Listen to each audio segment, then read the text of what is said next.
Hi darling, so welcome to another episode of Learning with your girl Auntie Midwife. Christmas came quite early over here, so we're already in the festive mood. So happy Christmas in advance to all of you guys. If you're new here, my name is Lydia, but everybody calls me Auntie Midwife. And I do these videos with my baby girl Adepa, so definitely I promise you'll be hearing her voice in the background. She has to announce her presence, you know.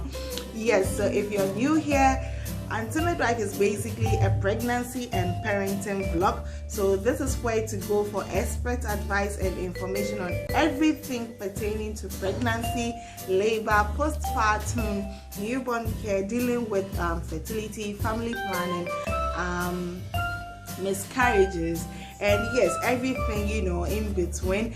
So if you have not hit the subscribe button yet, what are you waiting for? Please do hit the subscribe button right now.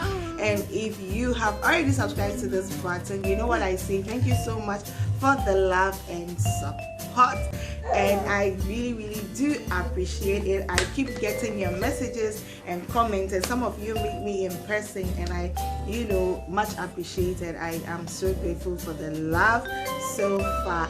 Today I want us to talk about things to do in labor. Last week we spoke about signs of labor. So today I want us to go ahead and talk about some of the things you can do, when you're in labor, before you get to the hospital or on your way to the hospital, some of the things that you can do.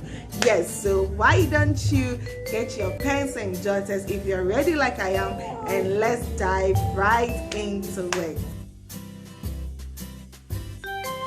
So let's have a little recap on what we said the other time on signs of labor. So we spoke about the contractions, which is the pain that makes your abdomen tense and rigid. Yes, and which lasts for some time, for some seconds. And yes, so we spoke about, I think we spoke about the intensity and how often it comes. And yes, so that's about contractions. And then we also spoke about that you may see the mucus or the thick mucus plaque, which we call the show, the bloody show.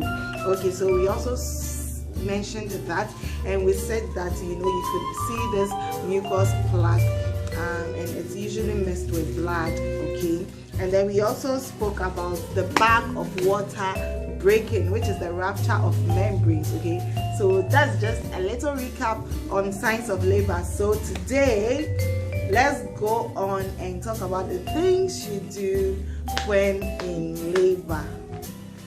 So the first thing we're going to talk about is that if while preparing to go to the hospital, you can eat, you can drink something, you can urinate and walk around. So when you realize that, hey, I'm in labor, when you see these signs that we're talking about of signs of labor, when you get any of this sign, you realize that, whoo, I'm in labor, you should try to grab something to eat. You can get something to drink. You should urinate and you should walk about. Now we're going to take them one by one. About eating, labor is hectic. Labor is work. Okay, labor is hard work. Labor is hard work. I wish I could say that like 1,000 times. Labor is hard work, and you need all the energy you can get during this time. So you should definitely grab something to eat. Bear in mind, it shouldn't be anything too heavy. It shouldn't be a heavy food. When you're in labor, that's not when you look for food to eat. That's not when you look for banku to eat. Okay, you should try to stick to the light foods. Why am I saying you shouldn't eat food that's heavy? Because labor is so unpredictable. You don't know how things may turn out. Probably you might end up in a cesarean section, and when you have to go through cesarean section, then you having eating a heavy food is not going to help you. So that's why I'm saying that you should stick to the light food. So you can take in something like malt, and a pastry, probably pie or rock buns or something like that, or you can eat rice and soup. Yes, something, you know, light, something light. You know, we don't want fufu and banku, please. We don't want that. Okay, you can also grab something to drink. So as I said earlier on, it could be a smoothie, it could be juice, it could be, you know, any drink of your choice. You could if you don't feel like taking drink, some of the women when they're in labor, you don't feel like taking in any drink, so you can take in your water. Okay, you make sure your bottle of water is by you all the time, and you know you're sipping on it and you're sipping on it. Yes. And then you should also urinate. Okay, and you should urinate because the bladder, that's where urine is stored. When the bladder is full, it can obstruct labor. Okay, so in layman's language, the bladder, if it's full, you know, a full bladder will prevent the baby's head from, you know, descending. Okay, and head descent is also an important, you know, factor.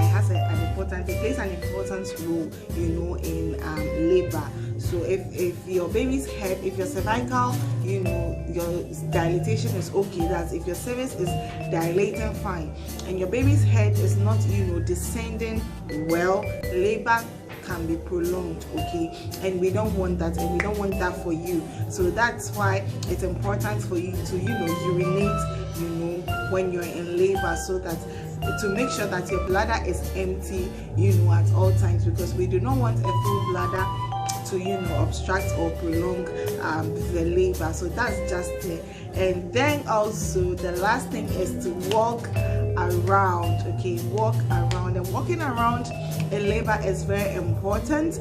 Why? Because as compared to lying down, lying in bed in labor, the walking, you know, around helps your cervix to, you know, dilate fast. Okay, so that's the secret. Okay, so these are some of the things you can do while, you know, preparing to come to the hospital, and you can even do these things while you are, you know, at the hospital. While you have, you know, reported to the hospital, you can still, you know, eat something, but with the permission from your midwife or doctor. And you can also drink something still with permission from your midwife or doctor. And for the urination, you should urinate. I know I'm being biased right now. I'm Ghanaian, it's a Ghanaian thing. So you should urinate. You can urinate even whilst you're in labor at the hospital.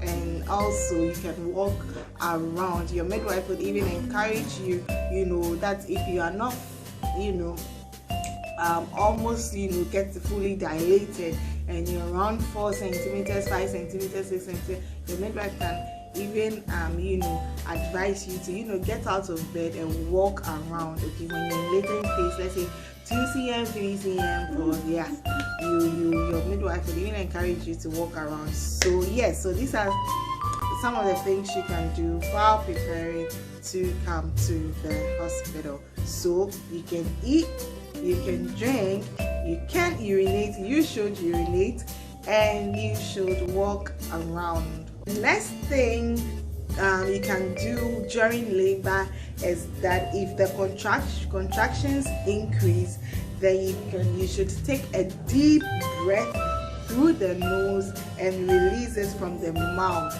And you're doing this basically for pain relief. Okay, so the contractions is associated with so much pain. Okay, so that's the labor pain itself. All right, so what you can do to help, you know, alleviate the pain a bit, or to, you know, give you some sort of relief, you know, from the pain, is to take a deep breath through your nose and then you exhale through your mouth. So basically you're doing something like, and then you bring it out. Okay, so basically that's what you're doing. You're doing something like that. You're taking the breath in and then you're exhaling through your mouth. So you breathe in with your mouth closed through your nose, and then you exhale through the mouth. So I'm going to take it for the last time. So it's something like this.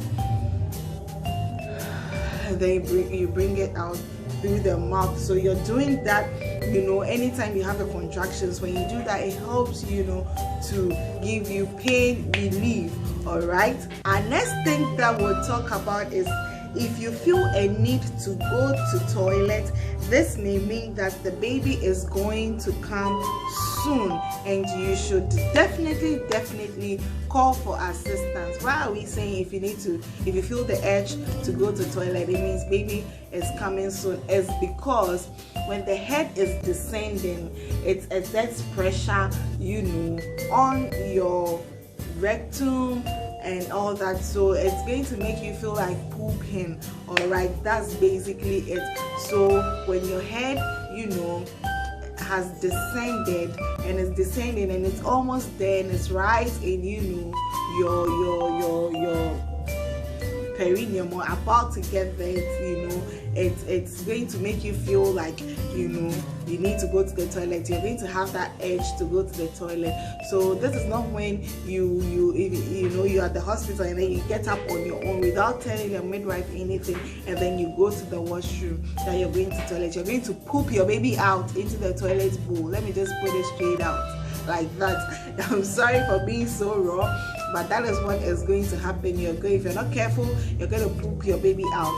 So it's important that you call for assistance when you feel the urge to poop. So if you're at the hospital, you told your midwife that, Auntie Midwife, I feel like pooping, and she's going to tell you, oh, it means baby's head, you know, is almost here, baby's going to come out soon.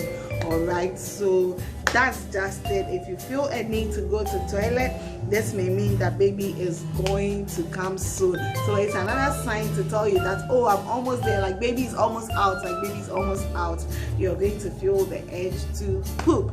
So try to call for assistance, notify your midwife, and she will prepare for delivery. Okay, last thing we're going to talk about, which is very important for me, is that once you get to the health facility, follow the midwife's or doctor's instructions at all times. Not at, you know, sometimes, but at all times. And this is so important. It's so important that while you're at the hospital, you follow your midwife's directions. You follow your midwife or your doctor's instructions, because they are the you know, the skilled people going to help you to deliver. They know when, you know, when it's right for you to push and when not is right for you to push. So please, I know it's very difficult, like labor is so painful, and it gets to a time you're so tired and all you want to do is, you know, push baby out. Okay, but it's so important that you still listen to your midwife. If your midwife tells you it's not time to push baby, stop pushing. Please listen to her and follow exactly what she tells you. All right, the midwife is there. It's important. I think it's important to know that basically the midwife is there to, you know, support you and to help you and make sure that you have a safe delivery, deliver a healthy baby, and for you to also be in the best of health after delivery.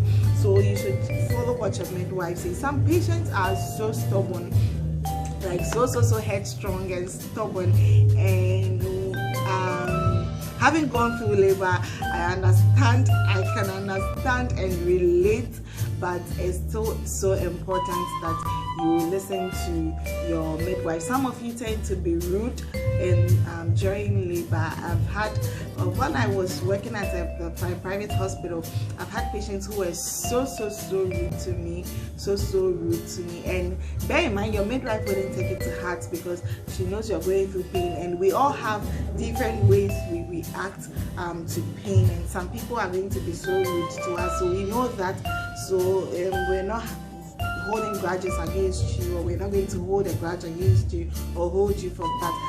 Once baby is out, that's all your midwife wants. So once baby is out, we can all forget about that. But it's important that while you're in labor, you should, I cannot overstate this.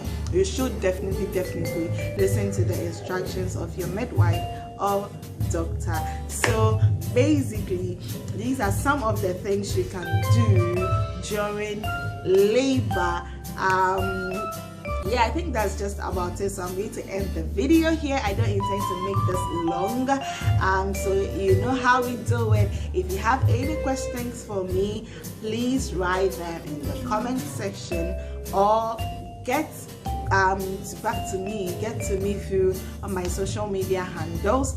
I will put them, I always put them at the end of the video, or you can hook me up through my website, www.antennatewife.com, and I would definitely make sure I get back to you as soon as I can. And so until next time, please do have a fruitful week, and take good care of yourself. So bye, signing out officially.